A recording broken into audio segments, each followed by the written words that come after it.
Hello guys, welcome to EPD education. काहीच 2026 मध्ये Maharashtra set exam आणि NTUTC नेट एक्झाम जो कंडक्ट केला जाणार आहे त्या एक्झामबद्दल काही महत्त्वाचे पॉईंट आपण या ठिकाणी क्लिअर करणार आहोत. जे विद्यार्थी फ्युचरमध्ये MS सेट एक्झाम किंवा NTUTC नेट एक्झाम देणार आहेत त्या विद्यार्थ्यांच्या अनुषंगाने आजचं लेसन खूप महत्त्वाचं ठरू शकतं. फ्रेंड, आजचं लेसन पूर्णपणे सुरू करण्यापूर्वी या चॅनलवर तुम्ही फर्स्ट टाइम असाल तर नेट, सेट आणि पेट या तीनही एक्झामच्या सर्वच ऑफिशियल अपडेटसाठी या चॅनलला तुम्ही सबस्क्राईब करू शकता किंवा या चॅनलची एक टेलिग्राम चॅनल आहे, त्याची लिंक डिस्क्रिप्शन बॉक्समध्ये दिलेली आहे, त्यालाही जॉईन करू शकता. तिथेही तुम्हाला सेट, नेट आणि पेट या तीनही एक्झामबद्दल अपडेट्स कळवले जातात. तर फ्रेंड, आज आपण MS सेट आणि नेटबद्दल काही महत्त्वाचे पॉईंट या ठिकाणी क्लिअर करणार आहोत.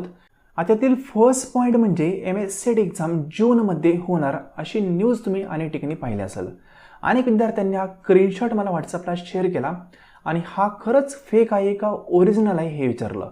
तर फ्रेंड, या ठिकाणी ही न्यूज पुढारी या वृत्तपत्रामार्फत प्रोव्हाइड केली होती.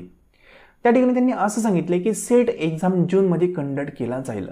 ही न्यूज ओरिजिनल आहे पण ओल्ड आहे. ठीक आहे, यावर तुम्ही पाहू शकता कुठेही डेट मेन्शन केलेली नाही आहे. जवळपास 1.5 ते 2 महिन्यापूर्वी अशा प्रकारची न्यूज अनेक वृत्तपत्रामार्फत प्रोव्हाइड केली होती. आपण देखील या संदर्भात एक व्हिडिओ बनवलेला आहे. त्या ठिकाणी ही न्यूज ज्या आधारावर दिली ना किंवा ज्या व्यक्तीने या संदर्भात इन्फॉर्मेशन दिली त्या व्यक्तीने राजीनामा दिलेला आहे. म्हणजे तो व्यक्तीच त्या ठिकाणी नाही आहे. सिंपल, हे पॉईंट लक्षात घ्या.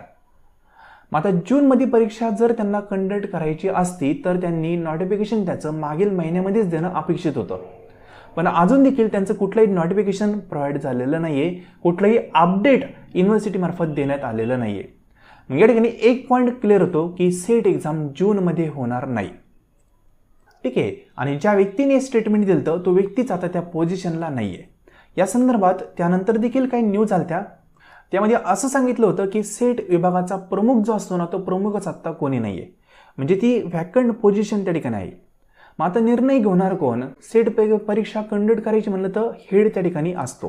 ठीक आहे, सेट विभागाचा कोणी हेड असणं गरजेचं आहे. तिथं आत्ता हेड म्हणून कोणीच नाही आहे. म्हणजे हा पॉईंट आहे. ठीक आहे, ही न्यूज युनिव्हर्सिटीचीच आहे, एका वृत्तपत्रामार्फत प्रोव्हाइड केली ती तीच तुम्हाला दाखवते. कुठली फेक इन्फॉर्मेशन मी सांगत नाही आहे किंवा व्हर्च्युअली कुठली गोष्ट सांगत नाही आहे. जी न्यूज एजन्सीमार्फत इन्फॉर्मेशन येते ना तीच सांगतोय. ठीक आहे, म्हणजे या ठिकाणी पॉईंट मला इतकाच सांगायचा आहे की सेट एक्झाम जूनमध्ये होणार हे आता पॉसिबल नाही. कधी होऊ शकतो या संदर्भात युनिव्हर्सिटीने काही अपडेट दिलं ते देखील मी तुम्हाला प्रोव्हाइड केलं. त्यांचं कॉल रेकॉर्डिंग तुम्हाला मी शेअर केलं पहा. ठीक आहे ना, काही मिनिटांचं कॉल रेकॉर्डिंग होतं ते तुम्हाला मी सांगितलेलं आहे. त्यामुळे त्यांनी असं सांगितलं आहे की सेट एक्झामचं नोटिफिकेशन येण्यासाठी जवळपास आणखी 2 महिने बाकी आहेत.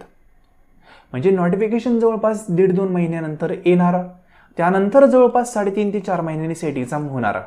जवळपास इतका कालावधी सेट एक्झाम होण्यासाठी आहे असं युनिव्हर्सिटीचं म्हणणं आहे, माझं नाही. सिंपल. मग या ठिकाणी हा पॉईंट क्लिअर होतो की जून महिन्यामध्ये MS सेट एक्झाम होणार नाही, आत्ता ते पॉसिबल नाही. सिंपल. मग आता नेक्स्ट पॉईंट आहे की MS सेट एक्झाम आधी होईल की नेट एक्झाम आधी होईल. आता 2026 जर विचार केला तर नेट एक्झाम आधी होईल आणि त्यानंतर सेट एक्झाम कंडक्ट होईल. ठीक आहे ना, म्हणजे जून-जुलैमध्ये नेट एक्झाम कंडक्ट होतो, त्यानंतर कदाचित सेट एक्झाम कंडक्ट होईल. कारण सेट एक्झामला थोडीशी प्रोसेस ते स्लो करतात. नेट एक्झाम ऑनलाईन असल्यामुळे स्पीडने प्रोसेस कंप्लीट होते आणि लवकर त्यांचा एक्झाम कंडक्ट होऊन जातो. ठीक आहे ना. मग आता जर तुम्ही सेट एक्झामचं प्रिपरेशन करत असाल तर नेट एक्झामचं देखील तुम्ही फॉर्म भरायला हरकत नाही आहे. कारण एक अटेम्प्ट तुम्ही देऊन पाहू शकता, क्वालिफाय झाले तर व्हेरी गुड. ठीक आहे ना, पण सेट एक्झामचा तुम्ही अभ्यास करतायच पहा. तर नेट एक्झामचा जो एक्झामचा फॉर्म सुटेल तो डेफिनेटली भरा आणि तो एक्झाम एकदा ट्रायल बेसिसवर देऊन पहा. बाकी सेट एक्झामचं तुमचं टार्गेट आहे ते तुमचं कंटिन्यू ठेवायचं. ठीक आहे, म्हणजे या ठिकाणी दुसरा एक पॉईंट क्लिअर केला की नेट एक्झाम जून-जुलैमध्ये होईल, त्यानंतर सेट एक्झाम कंडक्ट होईल. सिंपल. कारण युनिव्हर्सिटीच्या म्हणण्यानुसार 5 ते 6 महिने आणखी सेट एक्झामला लागू शकतात असं त्यांचं म्हणणं आहे. ठीक आहे, मग त्याआधी जो नेट एक्झाम होतोय तो डेफिनेटली तुम्ही द्यायला हरकत नाही आहे. बाकी आपला जो कोर्स आहे त्या कोर्समध्ये सेट आणि नेट या दोघांचाही सिलेबस प्रॉपरली कव्हर करून दिला जात आहे. ज्या विद्यार्थ्यांनी आपला कोर्स लावलेला आहे त्यांनी डेफिनेटली नेट एक्झामचा पण एक ट्रायल म्हणून पेपर देऊन पहा. अनेक विद्यार्थी नेट एक्झामही क्वालिफाय होतात, कारण दोन्ही एक्झामचा सिलेबस पूर्णपणे सेम आहे. फक्त फरक इतकाच आहे की नेटमध्ये जरा डीपमध्ये प्रश्न विचारतात आणि सेटमध्ये बेसिक कन्सेप्च्युअल क्वेश्चन असतात. हा फरक आहे. ठीक आहे ना. म्हणजे द स्टॅटिक पोर्शन असतो, हिस्ट्री बेस्ड क्वेश्चन असतात, आणि या ठिकाणी नेटमध्ये जर पाहिलं तर डीपमध्ये असतात. म्हणजे कन्सेप्टचं एक्झाम्पल क्रिएट केलेलं असतं आणि त्यामार्फत ते क्वेश्चन विचारतात. ठीक आहे. हा बेसिक फरक आहे. बाकी सिलेबस दोनही एक्झामला 100% सेम आहे. लँग्वेजचा फरक आहे. इथे इंग्लिश आहे आणि इथे हिंदी आहे. इथे इंग्लिश आहे आणि मराठी. ठीक आहे. म्हणजे ऑप्शनल लँग्वेज नेटमध्ये हिंदी आहे आणि मराठी ही सेटमध्ये. ऑप्शनल आहे. तुम्ही इंग्लिशमधूनच एक्झाम देण्याचा प्रयत्न करा. क्वालिफाय होण्याचे चान्सेस जास्त वाढतात. आणि सांगितल्याप्रमाणे जर सिलेबसचा विचार केला तर टोटल 10 युनिट पेपर फर्स्टमध्ये आहे आणि पेपर सेकंडमध्ये 10 युनिट आहेत. टोटल जर युनिटचा विचार केला तर 20 युनिटचा तुम्हाला अभ्यास करावा लागतो. त्यातल्या पेपर फर्स्टसाठी आपण कोर्स प्रोव्हाइड करत आहोत. त्या कोर्समध्ये डेली 30 मिनिटं जरी तुम्ही दिले फक्त, तरी देखील तुमचा पेपर फर्स्टचा सिलेबस खूप चांगल्या प्रकारे कव्हर होईल. विथ प्रॅक्टिस तुम्हाला अदर स्टडी करण्याची गरज पडणार नाही. ठीक आहे. म्हणजे हे 4 ते 5 महिने तुम्ही प्रॉपर वेनी जर कोर्स फॉलो केला तर पेपर फर्स्टमध्ये 90पर्यंत देखील तुम्ही स्कोअर करू शकता. काही विद्यार्थ्यांनी 92 देखील स्कोअर केलेला आहे. 80+ खूप सारे विद्यार्थी आहेत. म्हणजे पेपर फर्स्टमध्ये इतका जर स्कोअर तुम्हाला करता आला तर डेफिनेटली पेपर सेकंडचा तुमचा लोड येणार तो कमी होतो आणि एक्झाम क्वालिफाय होण्यासाठी मदत होऊन जाते. तर फ्रेंड, या ठिकाणी तुमचे 2 पॉईंट मी क्लिअर केले. नेट एक्झाम हा आधी होईल, सेट एक्झाम हा नंतर होईल. म्हणजे याचा अर्थ असा होतो की जूनमध्ये MS सेट एक्झाम होणार नाही. आता थर्ड जो डाऊट आहे आणि विद्यार्थ्यांमार्फत विचारला जातो तो म्हणजे सिलेबस अपडेट होईल का, चेंज होईल का. फ्रेंड, या संदर्भात नोटिफिकेशन त्यांनी 2024लाच प्रोव्हाइड केलं होतं. ते म्हणले होते 2025च्या सेट एक्झामला आम्ही न्यू सिलेबस ॲड करणार आहोत, तो तुम्हाला ॲप्लिकेबल असेल. पण आज जर विचार केला तर नेट एक्झामचा देखील सिलेबस आणखी अपडेट झालेला नाही आहे, चेंज झालेला नाही आहे. म्हणजेच याचा अर्थ असा होतो की 2026मध्ये ओल्ड सिलेबसनुसारच एक्झाम कंडक्ट केला जाईल. यापुढे जो एक्झाम होईल 27-28मध्ये त्यामध्ये कदाचित नवीन सिलेबस असू शकतो, पण आत्ता तरी सिलेबस चेंज होणार नाही. जो पण सिलेबस अवेलेबल आहे युनिव्हर्सिटीच्या वेबसाईटवर तोच तुम्ही पहा आणि त्यानुसार अभ्यास करा. जो ओल्ड सिलेबस आहे त्यानुसारच एक्झाम कंडक्ट होईल. त्या पुढचा जो पॉईंट आहे, आणि विद्यार्थी म्हणतात की सर प्रिव्हियस इयरचे क्वेश्चन पेपर आम्ही कधीपासून सोडवायचे. तर फ्रेंड, या ठिकाणी एक पॉईंट क्लिअर करतो. 2018ला त्यांनी सिलेबस अपडेट केला, तो इम्प्लिमेंट केला 2019ला. म्हणजेच 2019चा जो एक्झाम झालेला आहे तो न्यू सिलेबसनुसार झालेला आहे. मग जर तुम्हाला प्रिव्हियस इयरचे क्वेश्चन पेपर सोडवायचे असतील तर 2018च्या आधीचे किंवा 2018चा पेपर तो देखील सोडवण्याची गरज नाही आहे. 2019 पासून 2025पर्यंत जे पण पेपर झालेत ते तुम्ही सोडू शकता.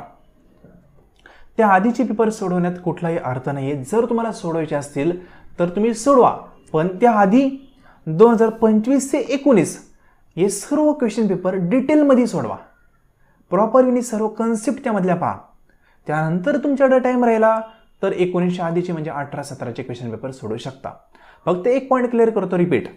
2018ला सिलेबस वेगळा होता आणि 19ला सिलेबस वेगळा आहे. 19चा सिलेबस आत्ता 2026ला पण आहे. 27ला कदाचित चेंज होईल, पण आत्तापर्यंत तोच सिलेबस आहे. म्हणून 19 पासून ते आत्तापर्यंत जे पण पेपर आहेत ते सोडवायला हरकत नाही आहे. ते प्रॉपरली ॲनालिसिस करून तुम्ही डेफिनेटली सोडवले पाहिजे. ठीक आहे ना. आणि ज्यांनी कोर्स लावला असेल त्यांना काही टेन्शन घेण्याची गरज नाही. कोर्समध्ये ते सर्व गोष्टी कव्हर होतील. पण तुम्ही सेल्फ स्टडी करत असाल तर डेफिनेटली हा पॉईंट लक्षात ठेवा. खूप जास्त जुने क्वेश्चन पेपर सोडू नका. त्याऐवजी जो सिलेबस आहे त्या सिलेबसचा कंटेंट पहा, त्यानुसार कन्सेप्ट क्लिअर करा. ठीक आहे ना. म्हणजे तुमचे 19 पासून ते 26पर्यंत किंवा 25पर्यंत जे पण पेपर आहेत ते सोडून झाले तर सिलेबसनुसार जो कंटेंट तुम्हाला माहीत नाही आहे, ज्या कन्सेप्ट तुम्हाला माहीत नाही त्या प्रॉपरली कव्हर करा. आणि खूपच जास्त टाईम तुमच्याकडे शिल्लक आहे, कुठलंही काम नाही, तर त्या आधीचे क्वेश्चन पेपर सोडवले तर हरकत नाही आहे. म्हणजे मला सांगायचं आहे काय, तुम्ही अभ्यास करताय पहा, पण त्याचं डायरेक्शन जर चुकलं ना तर तो फेलरच्या दिशेने जातो. ठीक आहे ना. आपल्याला जर प्रॉपरली अभ्यास करून क्वालिफाय करायचा असेल तर तो अभ्यास पण प्रॉपर पाहिजे. जे पुस्तक वाचतोय त्यातून कंटेंट येतोय का हे चेक केलं पाहिजे. नाही तर पुस्तक पूर्ण पाठ केलं आणि प्रश्नच आले नाही असं नकोय. ठीक आहे ना. अनेक विद्यार्थी एकच पुस्तक घेतात आणि त्याच्याच बेसवर पूर्णपणे अभ्यास करतात. चुकीचं आहे. कॉम्पिटेटिव्ह एक्झाम आहे. कॉम्पिटेटिव्ह एक्झाममध्ये कुठल्याही एका पुस्तकाच्या बेसवर प्रश्न विचारले जात नाही. तुम्हाला खूप संदर्भ म्हणजे रेफरन्स बुक्स त्या ठिकाणी रेफर करावे लागतात आणि त्यानंतर तुमचा एक परिपूर्ण अभ्यास क्रिएट होतो. एका कुठल्याही पुस्तकाच्या बेसवर अभ्यास करू नका. वेगवेगळ्या टॉपिकचे वेगवेगळे स्पेशलाइज पुस्तकं घ्या आणि त्यानुसार अभ्यास करा. बाकी कोर्स जर जॉईन केला असेल तर कुठल्याही गोष्ट बाय करण्याची गरज नाही. सर्व गोष्टी कोर्समध्ये तुम्हाला अवेलेबल होतील. सेल्फ स्टडी करत असाल तर पुस्तकांबाबतीत काळजी घ्या. अनेक विद्यार्थी ही चूक करतात. एकच पुस्तक घेतात आणि तेच स्टार्टिंगपासून एंडपर्यंत डिटेलमध्ये अभ्यासतात. चुकीचं आहे. ठीक आहे ना. त्या पुस्तकामध्ये अनेक कन्सेप्ट अननेसेसरी दिलेल्या असतात. त्या वाचण्याची गरज नसते. सिंपल.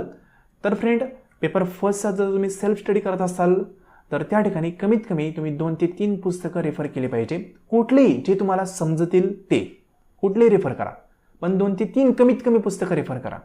एकच पुस्तक हँडल करू नका. आणि जर कोर्स वगैरे लावला तर काहीच घ्यायचं नाही. फक्त कोर्स व्हायचा डेली 25-30 मिनिटं द्यायचे.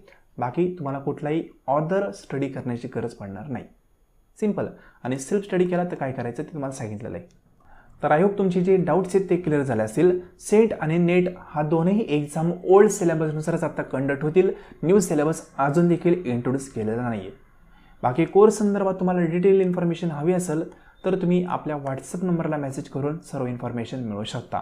डिटेलमध्ये कोर्स आहे, त्यामध्ये सर्व गोष्टी प्रोव्हाइड केलेल्या आहेत. ठीक आहे. आपला व्हॉट्सअप नंबर आहे 9011362082. यावर व्हॉट्सअपलाच मेसेज करा. इन्फॉर्मेशन पहा. त्यानंतर योग्य वाटलं तर गुगल पे किंवा फोनपेने पेमेंट करून तुम्ही कोर्स जॉईन करू शकता.